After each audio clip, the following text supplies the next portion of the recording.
All right, so we're gonna move into Greenleaf. I'm not gonna talk too much about every story beat. I think I just want to talk about what's most relevant in the story. Okay. Um, so first, let's talk about Jacob. He's trying to uncover the roots of the family drama. Mhm. Um, and I just want to know what you guys think about this storyline, where we're going with this storyline. I know he was riding around with Tasha Skanks, and now they're kind of rekindling a little bit of something. What do you Mhm. guys think? Let's go with you, Marcus. Let's start with you first. Um, I tweeted it, and I am going to stand firm to this until I'm proven wrong. Basie and or Latoya Luckett is coming back sometime in this season, and it's just because they're just gonna have to throw that last wrench into Jake. Like something's gonna have to happen, and then I feel like Tasha knows more than she's letting on because of how she was looking at the other sister who actually forgot existed. Uh, Same. Same. how she was looking at her while they were conversing with Jacob, it was like some ain't right. Something's going on here. So it's definitely more bumps in the road coming down the line for Jacob and I guess Tasha's relationship. Hmm. Brandon. Yeah, I don't trust that Basie is dead, but I'm that way of like on TV in general. I gotta see them die. But even then, it's a soap opera, so you never True. know. Like, Right. so I just don't like because Basie's been shady the whole time he's been on the show. So I'm with you. Yes. I feel like we're gonna see him again. Latoya was like uber shady, her character, Yes. so ain't no telling. Now, question: do we remember what happened like to them? Because I just vaguely remember. I feel like it was Latoya Luckett and basically getting into a car and driving off. I I, think they're in hiding because okay. of I can't remember whatever shady thing they were doing, but I think they're in hiding because of it. Because they did mention that I think Tasha was like Rochelle probably made it to Mexico or something like that. Hmm. I think. Yeah. Okay. Okay. I don't know what happened. I I need to forget go what back. happened. I Right? looked up a recap, and it said something about, and I didn't necessarily hear this in the show itself, but I heard, Basie was found dead in like some apartment or something. I don't know if you guys caught that, but Yeah, she said he was found dead Mm, somewhere. Yeah. yeah. okay, yeah. But Hmm. that's all I have for that storyline. I mean, I think that's gonna be the main through line for this season. But they're taking their time. Right. Um, And I want to, so real quick though, I'm trying to make sure I'm following. So it's like, so what they're trying to say is that Bishop killed or set up to have Basie's father killed so that they could get the house that's supposed to be left to him, Hmm. to Basie's dad. Hmm. wasn't it the church though? Weren't they trying to get the church I from feel like the him or church was at something? first, but I think this season, I feel like they've introduced the house thing as something else, Okay, maybe. okay, Yeah, because they like when they first introduced Basic, like that was a thing. Like your daddy killed my daddy. Like that was his whole like thing. Hmm. I do remember something with the church, but it's possible that the two are. I mean, it makes sense, that the two are connected in some sort of way. Hmm.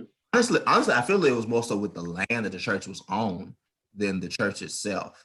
But Maybe. all of that is kind of a blur, so I could be wrong. Right. I feel like Mac is behind this whole thing, and we ain't Oh gonna get yeah, no he did resolutions everything. because he dead. Like, my thing is, I feel like where this is gonna end up is Jacob's gonna find everything out. His father's gonna remember whatever it is and tell him in confidence, and then he's gonna like forget it when it comes time to tell the authorities or whoever, Lord. and he's gonna be left off the hook or whatever because he has. I think that that's what's going to happen. Yes, probably So you think when he that's said nothing happened this week, he just didn't remember? I think that for sure. I think. Well, did he not? Did he say nothing happened? Did he say nothing happened, Well, or he said did? he wasn't involved. I think is the way he kind of worded it or Okay, something. okay, Yeah, because Jacob asked him, "Is like, did you make the call?" And he was like, "No." He said he said something that led me down the path to be like, "Oh, he maybe just don't remember." right. Okay. Well, we'll see. We'll see what happens there. Lord. Um, but I just had one question for you guys regarding another character. Who is more annoying, Huh. Judee or Charity? Judee. Charity. Really? Yes. Why is that? Why does she take the cake over Judee for you? Judee, I think to me is supposed to be annoying because she's like one of the villains. I think Charity's supposed to be like part of the hero family that we root for. But I have not rooted for Charity since like season 1. Like it has been a long time. Like she gets on my nerves, and she's so corny. I'm like, girl, shut up. Yeah, I mean, I think they're both pretty annoying. I find Judee was being like extra this past episode, so I'm like, Yeah. I'm over her. Yeah. So I couldn't help. I couldn't help but root for Charity when she put Judee in her place because no. Mm-hmm. Oh, wait, now I want to know now who's more annoying, Sophia or Charity? Is her name Sophia or? Sophia. I would say Sophia. Really? Yeah, I feel like it's Sophia because this is gonna sound bad, but I really feel like this entire like storyline thing that she's involved in right now is completely of her own creation. I was like, you did this, and in comparison to Charity, to where I can kind of feel a little bit sorry for her because she at least did, like love that man. Like, you did all this to yourself because you knew the situation going in. That part. Yeah. So she was there. Yeah, I see some people saying, Sophia is worse, which is she got beat surprising. up. a good sis told her, said, please do not pick fighting because you do not have the hands for it. That part. Like, that was funny. That was funny. So now we're going into AJ. So I think I predicted it. That he is indeed HIV positive. It was the result of him being raped while in prison. So how do we feel about this storyline and the way it was revealed? I was completely thrown. I wasn't expecting them to say that. And I saw a few tweets from people. They were like, they were disappointed as well that they chose to do that kind of a storyline. They were like, you could have maybe told his HIV story in a different way. Like they made it such a huge, I guess, plot point or twist versus just presenting it as is. And so that kind of threw me. I was like, because to me, I think because we should be kind of removing that stigma. It wasn't a huge twist to me, and maybe the way they felt like it should have been. Mm-hmm. I agree pretty much wholeheartedly. Like I said last week when you brought it up, Jared, that it was like, okay, if that is where they're going, I'm going to be a little bit upset. And I am a little bit upset because like, especially the way they played it out in the episode, like it was just the worst thing ever.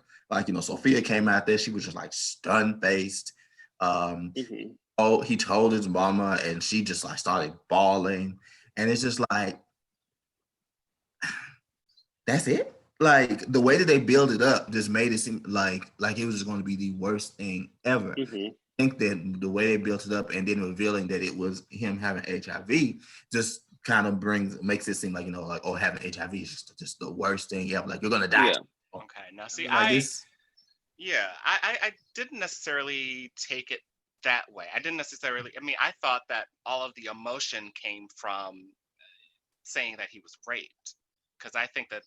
Because naturally, I think that would be a natural reaction to hearing that a loved one has been violated like that.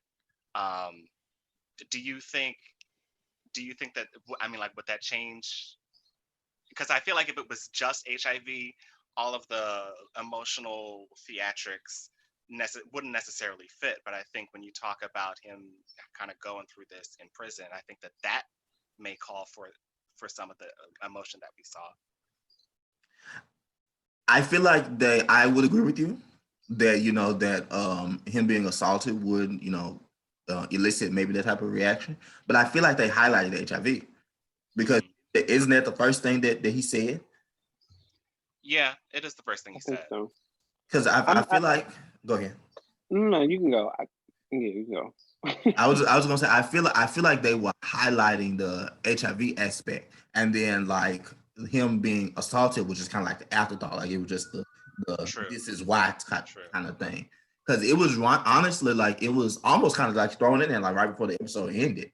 That he had got like assaulted in jail. So I feel like he wanted us to have more of that reaction to him being HIV positive. Now I could be wrong. You know, clearly I have been wrong before. But I feel like that's what they wanted us to have that reaction to. Okay. Yeah. I mean, I could see that now. And I guess yeah, I do agree that it was that the HIV positive was the thing that they wanted to reveal. It wasn't rape. So yeah. And I wonder what they're gonna do with that moving forward, or was it just something that they dropped just for us to say ooh, and then they're not gonna talk about it anymore? You know, that's what I'm thinking. Because I'm like, AJ's been a problem. We know he's been a problem. Okay, cool. Like we know he did the crime, but he got away with that. But it's like, I'm thinking now because I'm like, okay, we felt like he maybe did the suicide attempt because he felt guilty, but now then it's this reveal. So I'm like you said, where are we going with this? Because it's not connected for me yet. And we still don't know about the his lookalike. Right. That was the next thing I was going to ask. They came to the grave. Like, did that really happen? That's about where I'm at. Like, if they tell me that was a dream sequence, I'm gonna have a talk with Oprah. Good luck. Yeah. That is like, we're gonna have to talk. That's so weird because I'm like, they can't just drop him, can they? I mean, like, would that be? Because I feel like they ended the season with this random guy showing up, and that was such a big thing. And then for them to just write him out of the story in like 2 episodes, it just seems right. So that has to be something then to AJ. You know what I'm saying? So I'm like, but what is that? Like, what is the? So were they lovers? Was he one of the guys? I need to know. No, it really does because his AJ suicide attempt came after Buddy was dead. So the logical thing would be to say that has something to do with it. So are we going to say this is a Stockholm syndrome and type deal, and this is the person who assaulted him, and he felt like what's going on? What are we doing? Or is he the person who helped him out? After that, was he his cellmate? You know what I'm saying? Kind of like nursed him back. I need to know. Right. I need to know, and I need to know like preferably next week. Right, I know. We need a little bit of movement in some of these stories, right? We need some a lot of them, to be honest. Kind of like we slowly trucking. Right. But you know, they do that in this series. They always start off a little slow and then it progressively gets faster and faster. I do say that they have a good pace